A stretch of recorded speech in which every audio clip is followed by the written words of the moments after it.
शांति। आज 18 मई 2023 है।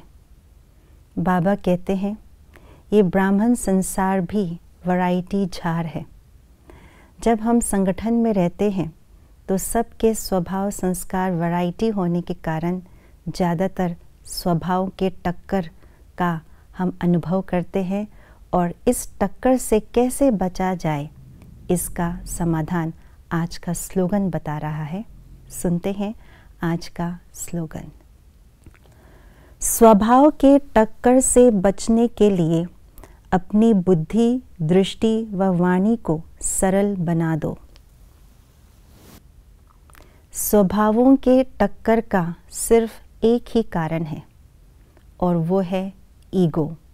ईगो अर्थात अभिमान। यही ईगो, यही अभिमान, उसका जड़ है बुद्धि और मन। बुद्धि और मन में ईगो और अभिमान का जो जड़ें हैं वो फैला हुआ है और उसके जड़ें कहाँ दिखाई पड़ती हैं?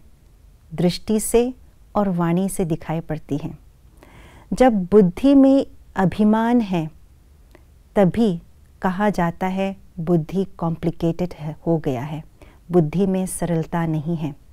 और जब बुद्धि में सरलता नहीं है तो दृष्टि में भी सरलता नहीं होगी और ना ही वाणी में सरलता हो सकती है।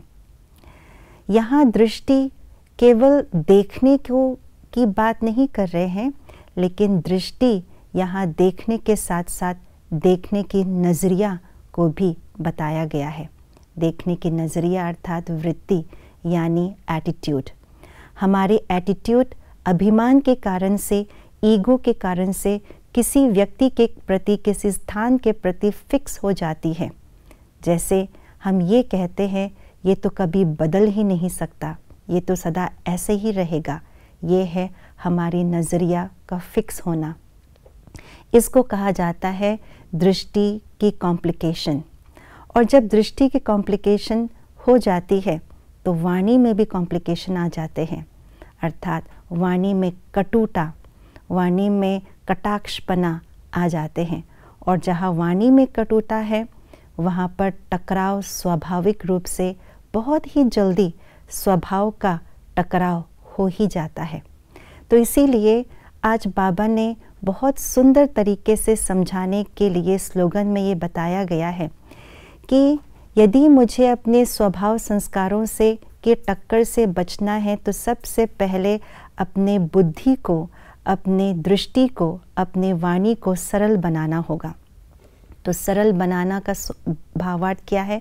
और सबसे पहले किसको सरल बनाना है? अपनी बुद्धि को।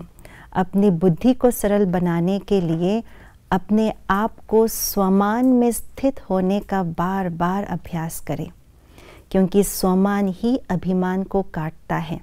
स्वमान माना स्व को मान देना, स्व के मान में स्थित करना, श्रेष्ठ मान में स्थित करना, ये है स्वमान। बुद्धि को इसी के ज़रिए हम सरल बना सकते हैं। जब बुद्धि सरल बन जाएंगे तब हमारी दृष्टि और देखने के ज़रिए यानी वृत्ति भी सरल बन जाएंगे। सबके गुणों को हम देखना शुरू करेंगे, क्योंकि हम स्वयं स्वमान में स्थित है तो दूसरों को भी स्वमान दे सकेंगे। और तीसरा, हमारी जो वाणी है वो भी सरल हो जाएंगे।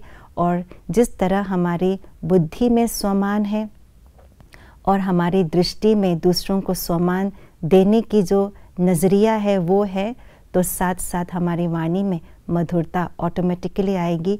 इसी को कहा जाता है वाणी की सरलता। इन तीनों बातों को हम सरल बनाएंगे तो स्वभावों के टक्कर से हम स्वयं को बचा लेंगे, दूसरों को भी बचा पाएंगे। ओम शांति।